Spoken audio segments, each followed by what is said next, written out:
दुनिया के आसमान में एक नई जंग शुरू हो चुकी है। यह जंग मिसाइलों की नहीं बल्कि भविष्य की तकनीक की है और इस जंग का सबसे बड़ा हथियार है छठवीं पीढ़ी का फाइटर जेट यानी सिक्स जनरेशन फाइटर। एक ऐसा युद्धक विमान जो सिर्फ आसमान में उड़ने वाला नहीं होगा बल्कि पूरा सिस्टम ऑफ सिस्टम्स होगा, जिसमें artificial intelligence, drone swarm, space network और साइबर वॉरफेयर सब कुछ शामिल होगा।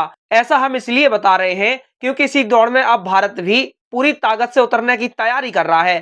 ताजा रिपोर्ट के मुताबिक भारत अब ब्रिटेन, जापान और इटली के साथ मिलकर बनने वाले ग्लोबल कॉम्बैट एयर प्रोग्राम यानी जी कैप में शामिल होने की संभावना तलाश रहा है। यह वही प्रोजेक्ट है जिसे दुनिया का सबसे एडवांस मल्टीनेशनल फाइटर प्रोग्राम माना जा रहा है, जिसका लक्ष्य है 2035 तक ऐसा फाइटर जेट तैयार करना जो आज के F-35 और Su-57 जैसे विमानों को पूरी तरह पीछे छोड़ दे। लेकिन सवाल यह है कि आखिर भारत को इस प्रोग्राम में शामिल होने की जरूरत क्यों पड़ रही है और क्या भारत अपने दम पर छठी पीढ़ी का फाइटर जेट नहीं बना सकता? दरअसल इसके पीछे की कहानी कई साल पुरानी है। भारतीय वायुसेना लंबे समय से अपने स्क्वाड्रन की कमी से जूझ रही है। जहां जरूरत है करीब 42 स्क्वाड्रन की, वहीं वास्तविक संख्या काफी कम है और पुराने MiG-21 जैसे विमानों की रिटायरमेंट ने इस संकट को और गहरा कर दिया है। भारत ने इस कमी को पूरा करने के लिए कई प्रोजेक्ट शुरू किए, जैसे तेजस, MRFA और सबसे महत्वपूर्ण एमका यानी एडवांस मीडियम कॉम्बैट एयरक्राफ्ट, जो भारत का अपना 5वीं पीढ़ी का स्टील्थ फाइटर प्रोग्राम है।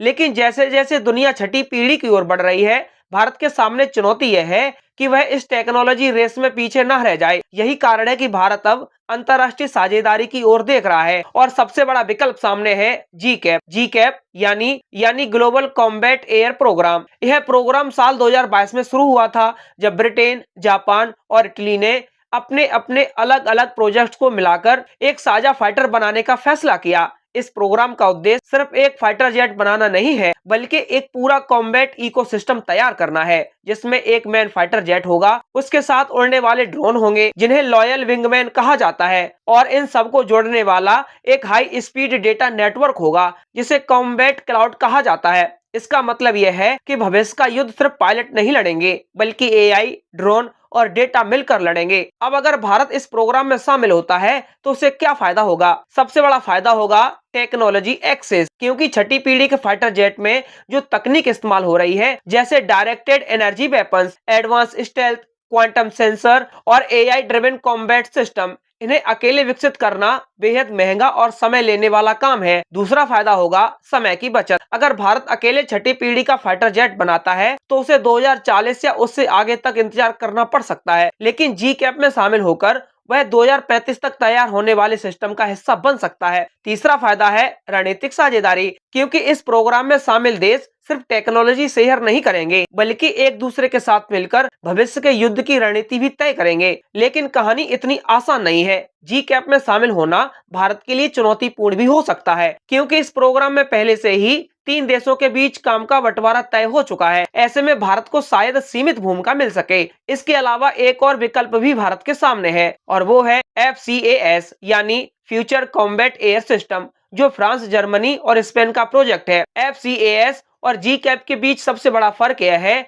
कि जी कैप ज्यादा स्थिर और तेजी से आगे बढ़ रहा है, जबकि FCAS में पार्टनर्स के बीच मतभेद की खबरें आती रही हैं। लेकिन FCAS में भारत के लिए एक बड़ा मौका हो सकता है, क्योंकि वहां इंडस्ट्रियल पार्टनरशिप अभी पूरी तरह तय नहीं हुई है, यानी भारत को ज्यादा हिस्सेदारी मिल सकती है। अब सवाल यह है कि भारत किसे चुनेगा। रिपोर्ट्स के मुताबिक भारत दोनों विकल्पों पर विचार कर रहा है और अंतिम फैसला इस बात पर निर्भर करेगा कि किस प्रोग्राम में उसे ज्यादा टेक्नोलॉजी ट्रांसफर, इंडस्ट्रियल रोल और रणनीतिक फायदा मिलता है। लेकिन इसके पीछे एक और बड़ा कारण है और वो है चीन तेजी से अपनी छठी पीढ़ी की टेक्नोलॉजी विकसित कर रहा है और उसके पास पहले से ही J-20 जैसे स्टील्थ फाइटर मौजूद हैं। इसके अलावा वह नए प्रोटोटाइप पर भी काम कर रहा है। ऐसे में भारत के लिए यह जरूरी हो जाता है कि वह इस रेस में पीछे न रह जाए। यही वजह है कि भारत अब सिर्फ 5वीं पीढ़ी तक सीमित नहीं रहना चाहता बल्कि सीधे छठवीं पीढ़ी की दौड़ में शामिल होना चाहता है। अब अगर हम जी कैप की टेक्नोलॉजी को और गहराई से समझें तो यह सिर्फ एक फाइटर जेट नहीं है बल्कि एक फ्लाइंग सुपर कंप्यूटर होगा। इसमें पायलट की भूमिका भी बदल जाएगी। पायलट सिर्फ विमान उड़ाने वाला नहीं रहेगा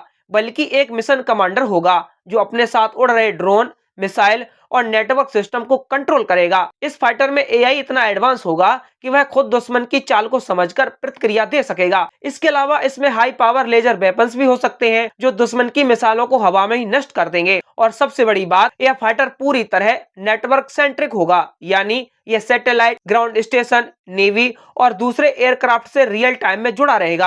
अब अगर भारत इस प्रोग्राम में शामिल होता है तो उसे इन सभी तकनीकों तक पहुंच मिल सकती है, लेकिन इसके साथ एक खतरा भी है। अगर भारत ज्यादा विदेशी प्रोग्राम पर निर्भर हो जाता है तो उसका स्वदेशी डिफेंस इंडस्ट्री भी प्रभावित हो सकता है। यही कारण है कि भारत एक बैलेंस स्ट्रेटेजी अपनाने की कोशिश कर रहा है, जहां एक तरफ वह एमका जैसे अपने प्रोजेक्ट को आगे बढ़ा रहा है, वहीं दूसरी तरफ अंतर्राष्ट्रीय साझेदारी भी तलाश रहा है। दरअसल भारत का लक्ष्य सिर्फ एक फाइटर जेट खरीदना नहीं है, बल्कि भविष्य की एयर वॉरफेयर में खुद को लीडर बनाना है। और यही वजह है कि अब भारत के सामने एक ऐतिहासिक फैसला खड़ा है। यह फैसला सिर्फ एक प्रोजेक्ट का नहीं होगा, बल्कि भारत की आने वाली 30 से 40 साल की एयर पावर को तय करेगा। क्योंकि आने वाले समय में युद्ध सिर्फ जमीन या समुद्र पर नहीं लड़े जाएंगे, बल्कि डेटा, एआई और स्पेस के जरिए लड़े जाएंगे। और जो देश इस तकनीक को पहले हासिल कर लेगा वही भविष्य का सुपर पावर होगा।